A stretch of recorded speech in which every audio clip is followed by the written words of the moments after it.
Bonjour à tous, Phil enseignant pour la lecture du roman Le Passeur de Louis Lowry, chapitres 13, 14 et 15. Alors un bonjour particulier aux gens qui me suivent à travers la francophonie et j'attends vos commentaires, vos suggestions pour d'autres lectures à voix haute. Et n'oubliez pas d'aimer et de vous abonner à mon canal si vous appréciez mon travail. C'est toujours aussi apprécié de lire vos commentaires. Alors, bonne lecture. Chapitre 13. Les jours et les semaines passèrent. Jonas apprit par le biais des souvenirs le nom des couleurs. Maintenant, il commençait à toutes les voir dans sa vie ordinaire, bien qu'il sût que sa vie n'était plus ordinaire et qu'elle ne le serait jamais plus. Mais elle ne restait pas. Il apercevait du vert, la pelouse aménagée autour de la place centrale ou un buisson sur la berge de la rivière. L'orange vif des citrouilles acheminées par camion depuis les espaces agricoles situés à l'extérieur de la communauté. Entrevu un instant, un éclair de couleur qui disparaissait aussitôt et tout retrouvait la même teinte plate et sans nuance. Le passeur lui dit que cela prendrait très longtemps avant que les couleurs ne restent. Mais je les veux. Ce n'est pas juste que rien n'ait de couleur. Pas juste? Le passeur regarda Jonas avec curiosité. Explique-moi ce que tu veux dire. Eh bien, Jonas dut s'arrêter pour réfléchir à la question. Si tout est pareil, on n'a plus le choix. Je veux pouvoir me lever le matin et faire des choix. Une tunique bleue ou une tunique rouge? Il baissa les yeux sur le tissu terne de son habit. Mais c'est toujours la même chose. Puis il rit doucement. Je sais que ça n'a pas d'importance, ce que l'on porte. Cela ne compte pas. Mais c'est le fait de choisir qui compte, n'est-ce pas? Lui demanda le passeur. Et Jonas acquiesça. Mon petit frère.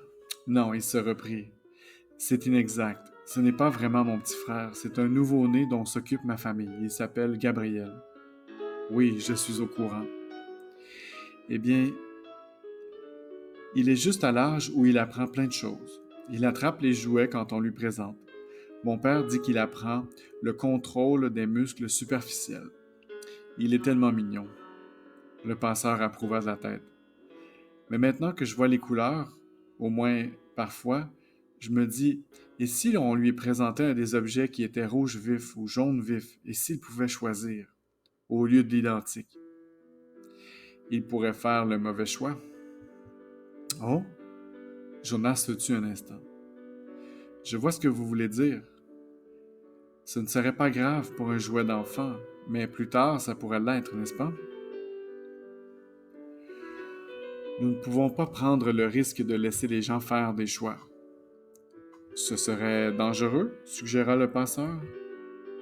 Tout à fait dangereux. Et si on les autorisait à choisir leur conjoint? Et s'ils faisaient le mauvais choix? Ou si, poursuivait-il en riant presque devant l'absurdité d'une telle hypothèse, ou s'ils choisissaient leur métier? Ça fait peur, non? Jonas gloussa.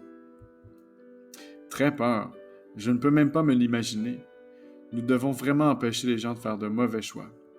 C'est plus sûr. Oui, beaucoup plus sûr. Mais quand la conversation dériva sur d'autres sujets, il laissa à Jonas un sentiment de frustration qu'il ne parvint pas à comprendre. Il se mettait souvent en colère maintenant. Une colère irrationnelle contre ses camarades de groupe parce qu'ils se satisfaisaient de leur vie qui n'avait rien de l'intensité que la sienne était en train de connaître. Et il était en colère contre lui-même de ne rien pouvoir pour eux. Il essaya, sans demander la permission au passeur, parce qu'il craignait ou savait qu'il qu'elle lui serait refusée, il essaya de communiquer sa nouvelle conscience à ses amis. « Asher, dit Jonas un matin, regarde bien ces fleurs. » Il se tenait à côté d'une plate-bande de géranium près de la grande salle des registres publics. Il posa les mains sur les épaules d'Asher et se concentra sur le rouge des pétales. S'efforçant de le retenir le plus longtemps possible et en même temps de transmettre la conscience du rouge à son ami. « Qu'est-ce qui se passe? » demanda Asher mal à l'aise. « Y a quelque chose qui ne va pas? » Il se dégagea des mains de Jonas. C'était extrêmement mal poli pour un citoyen d'en toucher un autre en dehors de la cellule familiale. « Non, rien, j'ai cru un instant qu'elles étaient en train de se faner et qu'il fallait prévenir l'équipe de jardinage de les arroger davantage. » Jonas soupira et s'éloigna. Un soir, il revint de sa formation, alourdi par un nouveau savoir. Le passeur avait choisi ce jour-là un souvenir troublant. Au contact de ses mains, Jonas s'était brusquement retrouvé dans un endroit complètement étranger. Un endroit chaud et balayé par le vent sous un grand ciel bleu. On voyait des touffes d'herbes éparses, quelques buissons, quelques pierres. Un peu plus loin, une zone de végétation plus épaisse avec des arbres courts et massifs qui se dessinaient sur le ciel. Il entendait des bruits, des détonations. Il perçut le mot fusil, et puis des cris, et l'énorme bruit sourd de quelque chose qui tombait en arrachant les branches des arbres. Il entendit des voix qui appelaient.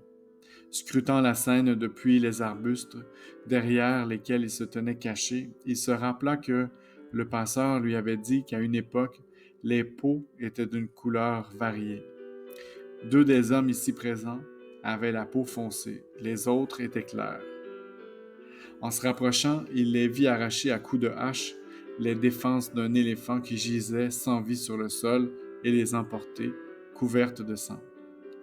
Jonas se sentit submergé par une nouvelle perception de la couleur rouge. Puis les hommes disparurent rapidement derrière l'horizon, dans un véhicule dont les roues tournaient à toute vitesse en propulsant des petits cailloux. L'un d'eux vint le frapper au front et le blessa. Mais le souvenir se poursuivait, quoique Jonas souhaita, maintenant de tout son cœur, qu'il s'arrêtât. Jonas vit alors un autre éléphant émerger de derrière les arbres où il était caché. Cet éléphant se dirigea très lentement vers le corps mutilé et le contempla. Il caressa l'énorme cadavre de sa trompe sinueuse, puis il se redressa, cassa quelques branches feuillues qui émirent un craquement sec et en recouvrit la grosse masse de chair ensanglantée. Enfin, l'éléphant pencha sa tête énorme de côté, leva la trompe et barrit dans le paysage désert. Jonas n'avait jamais entendu un son pareil. C'était un cri de rage et de douleur qui semblait ne devoir jamais s'arrêter. Jonas l'entendait encore quand il ouvrit les yeux et se retrouva, angoissé, sur le lit où il recevait les souvenirs. Le cri résonnait toujours dans sa tête tandis qu'il pédalait lentement sur le chemin du retour. « Lily, demanda-t-il ce soir-là à sa sœur, qui prenait l'éléphant en peluche, son objet de bien-être, sur l'étagère, tu savais que dans le temps, il y avait vraiment des éléphants vivants? » Elle jeta un œil à l'objet de bien-être tout élimé et sourit jusqu'aux oreilles. « C'est ça, dit-elle d'un ton sceptique. Bien sûr, Jonas. Jonas s'assit auprès d'eux pendant que son père dénouait les rubans de Lily et lui brossait les cheveux.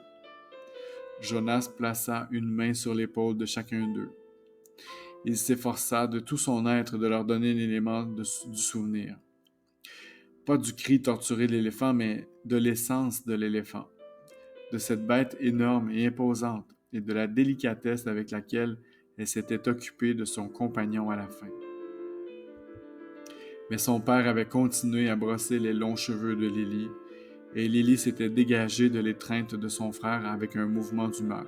« Jonas, tu me fais mal avec ta main. »« Je te demande pardon de t'avoir fait mal, » marmonna Jonas en retirant sa main. « J'accepte tes excuses, » répondit Lily d'un ton indifférent, en caressant l'éléphant de sa vie, sans vie. Passeur, demanda un jour Jonas alors qu'il s'apprêtait à se mettre au travail, vous n'avez pas d'épouse? Vous n'avez pas le droit d'en demander une? Bien qu'il fût exempté des lois concernant la politesse, il savait bien que c'était une question impolie. Mais le passeur l'encourageait à poser des questions. Il ne semblait jamais embarrassé ni offensé, même par la plus personnelle d'entre elles. Le passeur pouffa. Non, il n'y a pas de loi qui l'interdise. Et j'avais une épouse. Tu oublies que je suis vieux, Jonas.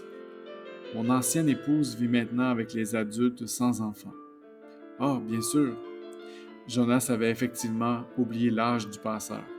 Quand les adultes de la communauté vieillissaient, leur vie changeait. On n'avait plus besoin d'eux pour créer des cellules familiales. Les parents de Jonas aussi, quand Lily et lui seraient grands, iraient vivre parmi les adultes sans enfants. Tu pourras demander une épouse, Jonas, si tu le souhaites, mais je t'avertis que cela sera difficile.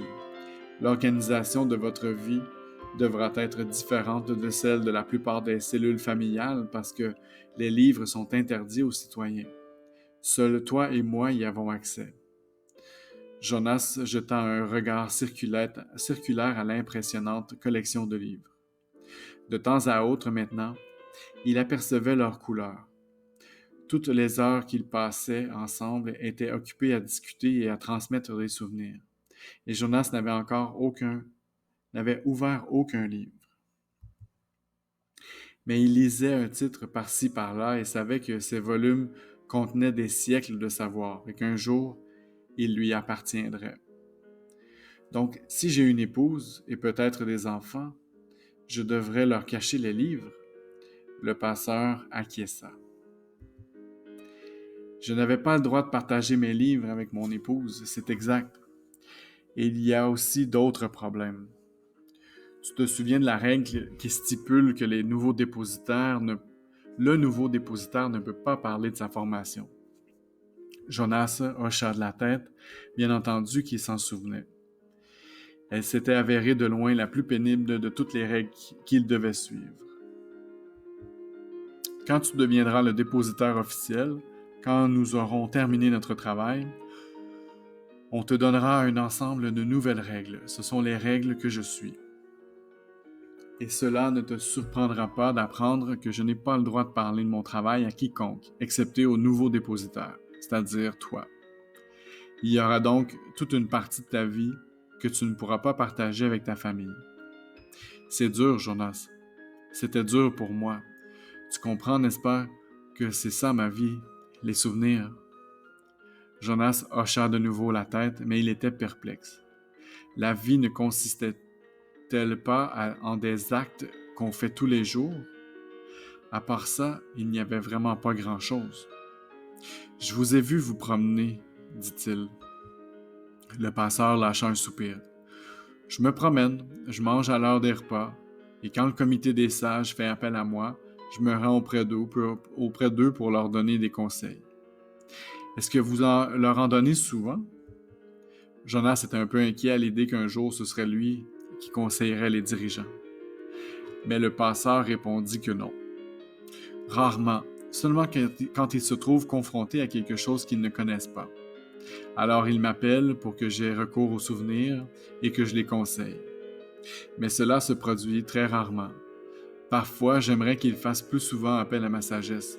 Il y a tant de choses que je pourrais leur dire, des choses que j'aimerais les voir changer. Mais ils ne veulent pas de changement. Leur vie est tellement ordonnée, tellement prévisible, sans douleur. C'est ce qu'ils ont choisi. Je ne vois même pas pourquoi ils ont besoin d'un dépositaire, alors puisqu'ils n'y font jamais appel. Ils ont besoin de moi et de toi, dit le passeur sans plus d'explications. Ils s'en sont rendus compte il y a 10 ans. Que s'est-il passé il y a 10 ans? Ah oui, je sais, vous avez formé un successeur et ça n'a pas marché. Et pourquoi? Pourquoi est-ce qu'ils se sont rendus compte qu'ils avaient besoin de nous? Le passeur sourit d'un air lugubre. Quand ça n'a pas marché avec la nouvelle dépositaire, les souvenirs qu'elle avait reçus se sont échappés. Ils ne me sont pas revenus, ils sont partis. Il marqua un temps, se débattant apparemment avec cette idée. Je ne sais pas exactement où. Ils sont allés là où les souvenirs étaient avant qu'on ait créé les dépositaires. Quelque part là, il fit un geste vague de la main. Et là, les gens y avaient accès. Apparemment, c'est comme ça que ça se passait dans le temps. Tout le monde avait accès aux souvenirs. C'était le chaos, poursuivit-il. Ils ont vraiment souffert pendant un temps. Finalement, cela s'est résorbé quand les souvenirs ont été assimilés. Mais cela leur a fait certainement prendre conscience de la nécessité d'avoir un dépositaire pour contenir toute cette douleur et tout ce savoir. Mais c'est vous qui souffrez comme ça en permanence, fit remarquer Jonas. Le passeur acquiesça. Et toi aussi tu souffriras. C'est ma vie, ce sera la tienne. Jonas réfléchit à cette phrase, à ce que cela impliquerait pour lui. Avec les promenades, les repas, et il regarda les murs couverts de livres. Et la lecture, c'est tout? Le passeur secoua la tête. Ça, ce sont les choses que je fais. Ma vie est ici. Dans cette pièce? Le passeur secoua encore la tête. Il porta les mains à son visage, à sa poitrine. Non, ici, dans mon être, là où sont les souvenirs. Mes instructeurs de sciences et technologies nous ont appris comment fonctionnait le cerveau, lui dit Jonas avec empressement. C'est plein d'impulsions électriques. C'est comme un ordinateur. Si on stimule une partie du cerveau avec une électrode, il s'arrêta de parler. Le passeur avait un air étrange. Ils n'y connaissent rien, dit le passeur d'un ton amer. Jonas en fut soufflé. Depuis son premier jour dans l'annexe, ils passèrent outre les règles de politesse et Jonas s'y était accoutumé. Maintenant, mais ça, c'était différent, et bien pire que de l'impolitesse. C'était une accusation terrible. Et si quelqu'un avait entendu? Il jeta un coup d'œil rapide au haut-parleur du mur, terrifié à l'idée que le comité ait pu les écouter, comme il était en mesure de le faire à n'importe quel moment. Mais comme toujours, pendant leur séance, le bouton était fermé, en position fermée. Rien? Mais mes instructeurs... Le passeur balaya son objection du revers de la main. Oh, tes instructeurs sont bien formés. Ils connaissent leur domaine. Tout le monde est bien formé pour son travail. C'est juste que, sans les souvenirs, cela n'a aucun sens. C'est à moi qu'ils ont confié ce fardeau, et au dépositaire précédent, et à celui d'avant. Et ainsi de suite, dit Jonas qui connaissait la formule qui revenait sans cesse. Le passeur sourit bien que son sourire semblât d'une étrange dureté. C'est ça, et le prochain ce sera toi. Un grand honneur. Oui, monsieur, ils me l'ont dit lors de la cérémonie. Le plus grand honneur. Certains après-midi, le passeur le renvoyait sans travailler. Jonas savait en arrivant les jours où il trouvait le passeur courbé, le visage pâle, en train de se balancer d'avant en arrière, qu'il serait renvoyé chez lui. « Va-t'en, lui disait le passeur d'une voix tendue. Je souffre aujourd'hui. Reviens demain. » Ces jours-là, Jonas, inquiet et déçu, se promenait tout seul le long de la rivière. Les chemins étaient vides, à l'exception des équipes de livraison et de quelques jardiniers çà et là. Les petits-enfants allaient tous au centre des enfants après l'école et les plus grands étaient occupés par leur bénévolat ou leur formation. Livré à lui-même, il mettait les progrès de sa mémoire à l'épreuve. Il scrutait le paysage avant d'apercevoir le vert qu'il savait incrusté dans les buissons. Quand la couleur se mettait à vaciller devant ses yeux, Jonas se concentrait pour la conserver, l'approfondir, la retenir aussi longtemps que possible jusqu'à ce qu'il ait mal au cœur et qu'il la laisse s'échapper. Il fixait le ciel terne et incolore, il faisait naître du bleu et se remémorait le soleil jusqu'à ce qu'enfin, l'espace d'un instant, il en ressente la chaleur. Il se tenait au pied du pont qui traversait la rivière, le pont que les citoyens n'étaient autorisés à passer qu'en mission officielle.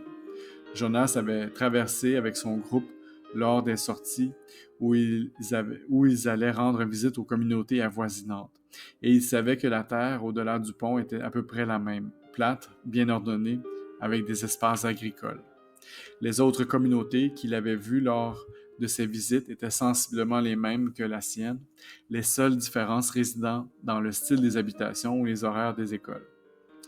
Il se demandait ce qui se trouvait dans le lointain, là où il n'était jamais allé. La terre ne s'arrêtait pas après ces communautés voisines. Est-ce qu'il y avait des montagnes ailleurs?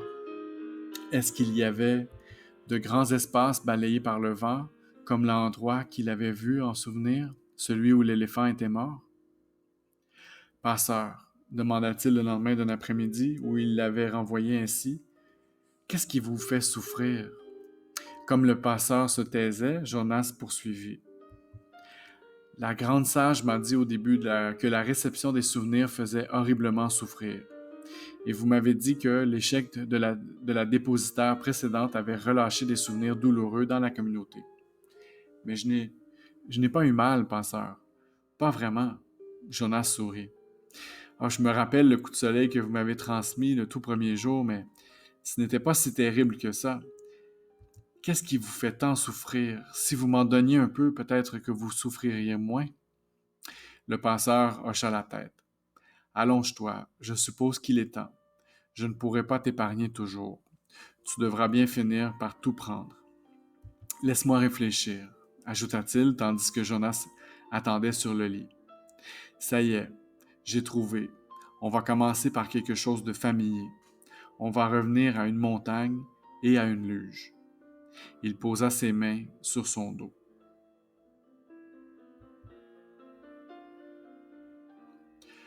Chapitre 14. C'était un souvenir qui ressemblait beaucoup à l'autre, mais la montagne semblait différente, plus pentue, et il ne neigeait pas autant que la première fois.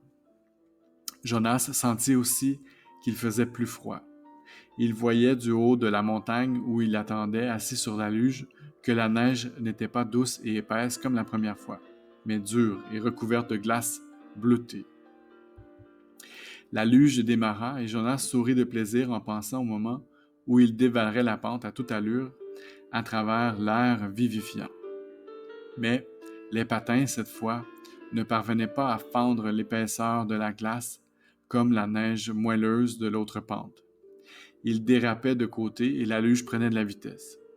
Jonas essaya de se diriger en tirant sur la corde, mais la pente et la vitesse lui retirèrent le contrôle de la luge. Il n'était plus en mesure d'apprécier le sentiment de liberté qu'il avait connu. Au contraire, il était terrifié, à la merci de la folle accélération qui l'entraînait vers le bas. En pivotant de côté, la luge vint heurter une bosse et le choc envoya Jonas voltiger dans les airs. Il retomba, la jambe coincée sous son corps, et entendit un os craquer. Son visage s'érafla sur les aspérités de la glace et, quand enfin il s'arrêta de glisser, il resta immobile, en état de choc, ne ressentant tout d'abord rien que la peur. Puis vint la première vague de douleur. Il en eut le souffle coupé. C'était comme si une hache s'était logée dans sa jambe et coupait tous les nerfs avec une lame rougie à blanc. Au milieu de cette douleur atroce, il perçut le mot « feu » et sentit des flammes lécher l'os cassé et la chair à vif. Il essaya de bouger, mais n'y parvint pas. La douleur s'accrut. Il hurla. Il n'y eut pas de réponse. En larmes, il détourna la tête et vomit sur la neige glacée. Du sang dégoulina de son visage dans le vomi. « Non !» hurla-t-il, et le son de sa voix disparut dans le paysage désert, dans le vent. Puis brusquement, il fut de nouveau à l'annexe en train de se tordre sur le lit. Son visage était couvert de larmes.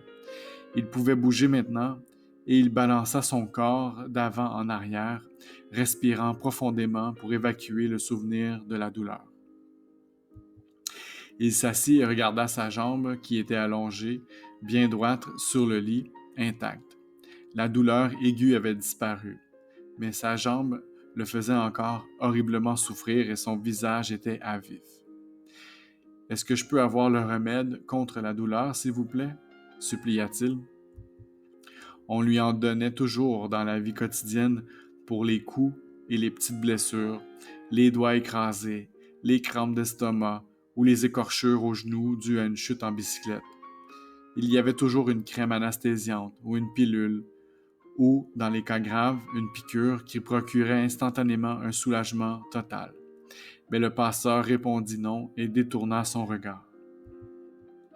Ce soir-là, Jonas rentra chez lui en boitant et en poussant son vélo devant lui. La douleur du coup de soleil avait été si faible en comparaison, et elle n'était pas restée, mais cette douleur-là persistait. Elle n'était pas intolérable, comme l'avait été la douleur sur la montagne. Jonas s'efforça d'être courageux. Il se rappela que la grande sage avait dit qu'il était courageux. « Il y a quelque chose qui ne va pas, Jonas? » demanda son père pendant le repas. « Tu ne dis rien ce soir. Tu ne te sens pas bien? Tu veux un médicament? » Mais Jonas se souvint du règlement. Il ne devait pas prendre de médicaments pour quoi que ce fût en rapport avec sa formation. Et il ne devait pas non plus parler de sa formation. Au moment du partage des sentiments, il se contenta de dire qu'il était fatigué, que ses cours avaient été particulièrement astreignants ce jour-là. Il se retira de bonne heure dans sa chambre. Derrière la porte, il entendait ses parents et sa sœur rire en donnant son bain à Gabriel. « Ils ne savent pas ce que c'est la douleur, pensa-t-il. Cette prise de conscience lui donna un sentiment terrible de solitude, et il frotta sa jambe douloureuse. Il finit par s'endormir. Toute la nuit, il rêva de l'angoisse et de l'isolement qu'il avait ressenti sur la montagne abandonnée. La formation se poursuivit, et maintenant, elle comportait toujours de la souffrance. La douleur atroce de la jambe cassée finit par ne sembler guère plus qu'une gêne passagère, au fur et à mesure que le passeur, d'une main ferme, conduisait Jonas parmi les souffrances profondes et terribles du passé. Chaque fois, dans sa gentillesse, le passeur terminait l'après-midi par un souvenir de plaisir riche en couleurs. Une promenade à vive allure en bateau sur un lac vert-bleu, une prairie parsemée de fleurs jaunes, un coucher de soleil orange derrière des montagnes. Cela ne suffisait pas à calmer la douleur que Jonas commençait maintenant à connaître. « Mais pourquoi? » demanda un jour Jonas, après avoir été torturé par un souvenir dans lequel on l'avait abandonné et on ne l'avait pas nourri. La faim avait créé des crampes insoutenables dans son estomac vide et distendu. Il était étendu sur le lit, son corps lui faisait mal. Pourquoi est-ce qu'on doit, vous et moi, conserver ces souvenirs? Cela nous apporte la sagesse. Sans sagesse, je ne pourrais pas remplir mon rôle de conseiller auprès du comité des sages quand ils font appel à moi. Mais quelle sagesse peut-on tirer de la faim? Il avait encore mal au ventre, bien que l'évocation du souvenir fût terminée. « Il y a quelques années, lui dit le passeur, avant ta naissance, de nombreux citoyens avaient envoyé une pétition au comité des sages. Ils voulaient augmenter le taux des naissances. Ils voulaient que chaque mère porteuse fasse 4 enfants au lieu de 3 pour que la population augmente et qu'il y ait plus de travailleurs. Jonas approuva d'un signe de tête. C'est une bonne idée. Le principe, c'était que certaines cellules familiales pourraient accueillir un enfant supplémentaire. Jonas approuva de nouveau. La mienne pourrait. Cette année, nous avons Gabriel, et c'est bien d'avoir un 3e enfant. Le comité des sages m'a demandé conseil. Cela leur paraissait une bonne idée à eux aussi, mais c'était une idée nouvelle et ils ont eu recours à ma sagesse. Et vous avez fait appel au souvenir? Le passeur acquiesça. Et le souvenir le plus fort qui est revenu, c'était la faim. Il a traversé plusieurs générations, plusieurs siècles. À cette époque, la population était tellement nombreuse que la faim régnait partout. Une faim insoutenable, la famine, se fut suivie par des guerres. des guerres, c'était un concept que Jonas ne connaissait pas. Mais la faim lui était familière maintenant. Il se frotta mécaniquement le ventre au souvenir de ses besoins non comblés et de la souffrance qui en avait découlé. Et vous leur avez décrit ça? Il ne veut pas entendre parler de douleur, il veut juste mon avis. Je leur ai simplement déconseillé d'augmenter la population. Mais vous avez dit que ça s'était passé avant ma naissance. Ils ne font quasiment jamais appel à vous, seulement quand... Comment avez-vous dit? Quand ils ont un problème auquel ils n'ont jamais été confrontés auparavant? C'était quand la dernière fois? Ben, tu te souviens du jour où un avion avait survolé la communauté? Oh oui, j'ai eu peur. Eux aussi. Ils s'apprêtaient à le descendre, mais ils m'ont demandé conseil. Je leur ai dit d'attendre. Mais comment saviez-vous? Comment saviez-vous que le pilote avait perdu son chemin?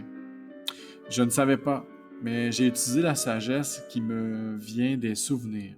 Je savais qu'il y avait eu des époques affreuses où les gens en avaient détruit d'autres dans la précipitation et dans la peur, et que cela avait entraîné leur propre destruction. Jonas prit conscience de quelque chose.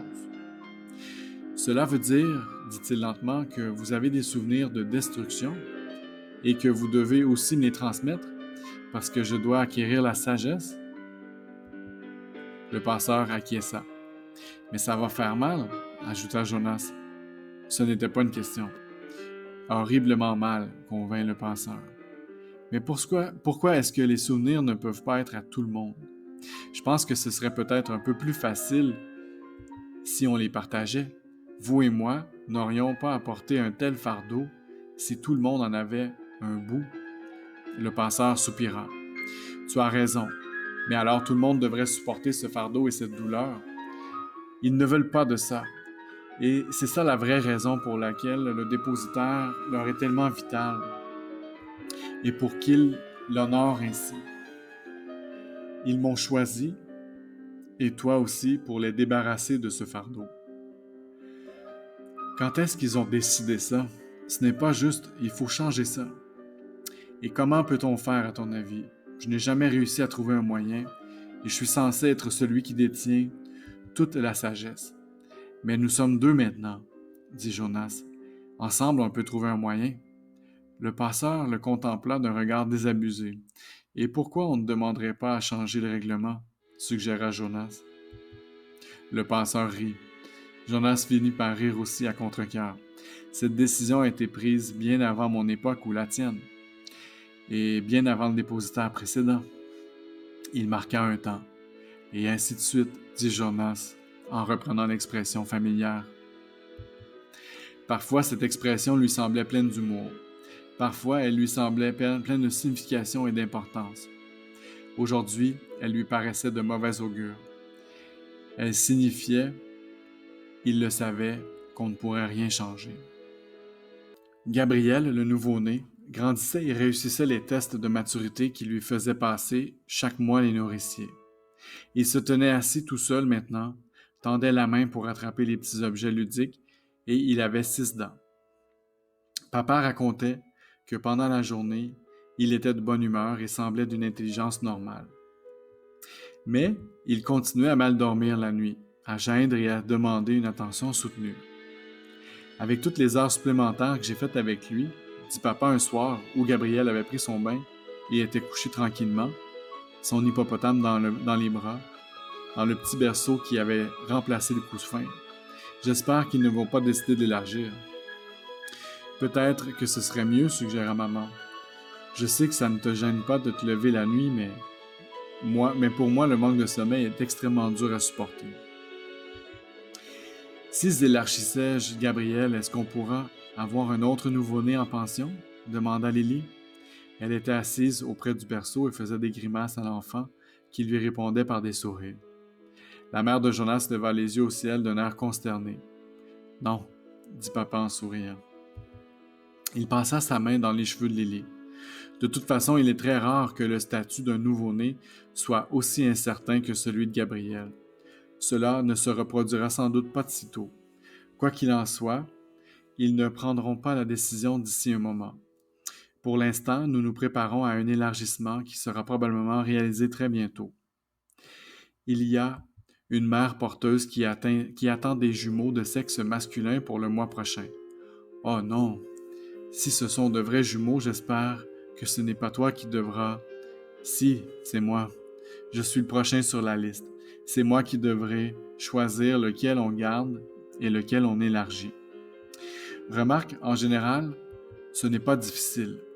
C'est souvent juste une question de poids à la naissance. On élargit le plus petit. Jonas, tout en écoutant, se prit soudain à penser au pont et aux fois où, se tenant à son pied, il s'était demandé ce qu'il y avait ailleurs. Est-ce qu'il y avait quelqu'un là-bas qui attendait de recevoir le petit jumeau élargi? Est-ce qu'il grandirait ailleurs sans savoir, jamais, que dans cette communauté existait un être qui lui ressemblait comme deux gouttes d'eau? Pendant un instant, il vit vaciller une petite lueur d'espoir dont il savait qu'elle était parfaitement idiote. Il espéra un instant que c'était Larissa qui l'attendait. Larissa, la vieille femme qui l'avait aidé à prendre son bain. Il se souvenait de ses yeux pétillants, de sa voix douce, de ses petits gloussements. Fiona lui avait dit récemment que Larissa avait été élargie lors d'une merveilleuse cérémonie. Mais il savait qu'on ne donnait pas d'enfants à élever aux anciens. La vie de Larissa, ailleurs, serait calme et sereine, comme il convenait aux anciens. Elle n'apprécierait pas la responsabilité d'un enfant qui avait besoin qu'on le nourrisse et qu'on s'occupe de lui, et qui pleurait sans doute la nuit. « Maman, papa ?» demanda-t-il brusquement, car l'idée venait de lui traverser l'esprit. « Et si on mettait le berceau de Gabriel dans ma chambre ce soir? Je sais comment lui donner le biberon et le calmer, et ça vous permettrait, à toi et papa, de récupérer un peu. » Papa n'avait pas l'air convaincu. « Tu dors tellement profondément, Jonas. Et s'il s'agite et que tu ne l'entends pas? » Ce fut Lily qui répondit à cette objection. Si personne ne s'occupe de lui, Gabriel fera beaucoup de bruit. Il nous réveillerait tous si Jonas continuait à dormir. Papa rit. Tu as raison, Lily Loulette. D'accord, Jonas, essayons pour cette nuit. Je vais prendre une nuit de congé et maman pourra se reposer, elle aussi. Gabriel dormit d'un sommeil régulier pendant la première partie de la nuit. Dans son lit, Jonas resta un moment éveillé. De temps à autre, il se soulevait sur le coude pour regarder dans le berceau. L'enfant était sur le ventre, les deux bras autour de la tête, les yeux fermés. Et sa respiration était régulière et paisible. Jonas finit par s'endormir à son tour. Puis, vers le milieu de la nuit, le bruit que faisait Gabriel en s'agitant réveilla Jonas. L'enfant se retournait sous ses couvertures en remuant les bras et commençait à geindre. Jonas se leva et s'approcha de lui. Il lui caressa doucement le dos. Parfois, cela suffisait à le rendormir. Mais l'enfant continua à se tortiller sous sa main. Toujours en le berçant d'une main, Jonas se mit à penser à la magnifique promenade en bateau que le passeur lui avait transmise peu de temps auparavant. Un jour de beau temps, clair, sur un lac turquoise transparent, et, au-dessus de lui, la voile blanche du bateau qui se gonflait au vent. Il n'avait pas conscience de transmettre le souvenir, mais soudain Jonas s'aperçut qu'il s'atténuait, qu'il était en train de passer de sa main dans l'être de l'enfant. Gabriel se tut. Saisi, Jonas rattrapa ce qui lui restait du souvenir dans un sursaut de volonté. Il ôta sa main du petit dos et resta debout sans bruit près du berceau. En lui-même, il se remémora le souvenir de la promenade en bateau. Et il était toujours là, mais le ciel était moins bleu, le roulis du bateau plus lent, l'eau du lac plus troublée. Il retint cette image un moment pour apaiser sa nervosité déclenchée par ce qui venait de se produire. Puis il la laissa partir et retourna se coucher. Vers l'aube, de nouveau, l'enfant se réveilla et se mit à pleurer. De nouveau, Jonas vint le voir. Cette fois, il plaça délibérément une main ferme sur le dos de Gabriel et lui abandonna le reste de cette journée apaisante sur le lac. De nouveau, Gabriel s'endormit. Mais Jonas s'était réveillé et il pensait. Il ne lui restait plus désormais qu'une vague trame du souvenir et il sentait un petit vide à cet endroit. Il savait qu'il pourrait demander au passeur une autre promenade en bateau, sur l'océan peut-être la prochaine fois, car Jonas avait maintenant le souvenir de l'océan et savait ce que c'était. Il savait que là aussi il y avait des bateaux, dans des souvenirs qu'il lui restait encore à acquérir. Il se demandait toutefois s'il devait avouer au passeur qu'il avait transmis un souvenir. Il n'avait pas encore la qualification d'un passeur, pas plus que Gabriel n'avait été choisi pour être un dépositaire. Le fait d'avoir ce pouvoir lui faisait peur. Il décida de ne rien dire. Chapitre 15. Jonas entra dans l'annexe et comprit immédiatement que c'était un jour où il serait renvoyé chez lui. Le passeur était contracté dans son fauteuil, le visage dans les mains. « Je reviendrai demain, » dit-il rapidement. Puis il hésita. « À moins que je puisse faire quelque chose pour vous aider. » Le passeur leva les yeux, le visage déformé par la douleur. « S'il te plaît, prends un peu de ma souffrance. » Jonas l'aida à s'installer dans le fauteuil placé à côté du lit.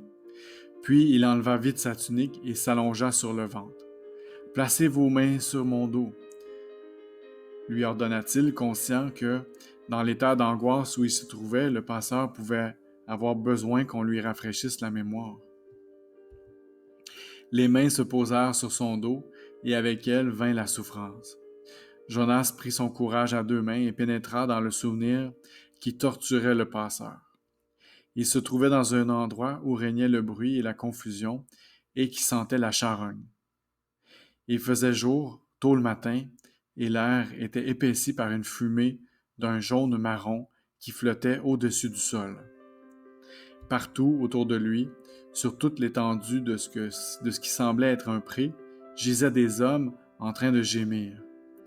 Un cheval aux yeux égarés dont la bride déchirée pendait, courait frénétiquement parmi les hommes entassés en secouant la tête et en hennissant de peur.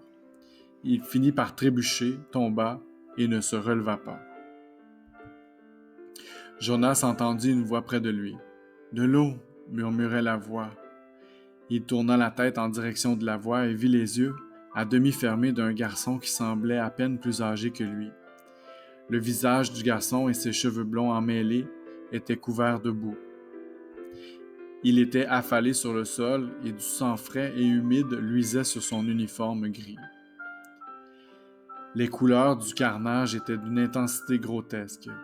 Le suintement écarlate sur le tissu grossier et poussiéreux, les brins d'herbe étonnamment verts dans les cheveux jaunes du garçon. Le garçon le fixait du regard. « De l'eau » implora-t-il de nouveau. Quand il parlait, un nouveau jet de sang inondait le tissu épais de son habit sur la poitrine et sur la manche. Un des bras de Jonas était immobilisé par la douleur et il pouvait voir à travers sa manche déchirée quelque chose qui ressemblait à de la chair déchiquetée et à de l'os brisé. Il fit une tentative avec l'autre bras et le sentit bouger. Lentement, il porta la main à son côté, trouva la gourde en métal et ôta le bouchon, interrompant de temps à autre le mouvement infime de sa main pour laisser passer la douleur qui montait par à-coups. Quand la gourde fut enfin ouverte, il allongea doucement le bras, centimètre par centimètre, par-dessus la terre trempée de sang et la porta aux lèvres du garçon. L'eau tomba dans la bouche implorante et dégoulinant sur le menton crasseux. Le garçon lâcha un soupir. Il renversa la tête en arrière et sa mâchoire inférieure tomba comme s'il venait d'être surpris par quelque chose. Un voile inerte recouvrit lentement ses yeux. Il ne dit plus rien. Mais le bruit se poursuivait tout autour. Les cris des blessés qui réclamaient de l'eau, leur mère et la mort. Les chevaux couchés à terre poussaient des hennissements perçants, redressaient la tête et ruaient vers le ciel au hasard. Jonas entendait les canons gronder dans le lointain. Submergé par la douleur, il resta allongé pendant des heures, dans l'effroyable puanteur, à écouter mourir les hommes et les animaux, et il apprit ce qu'était la guerre. Enfin, quand il comprit qu'il ne pouvait plus le supporter et qu'il serait prêt à accueillir la mort lui aussi, il ouvrit les yeux et se retrouva de nouveau sur le lit. Le passeur détourna son regard, comme s'il refusait de voir ce qu'il avait fait à Jonas. « Pardonne-moi, dit-il.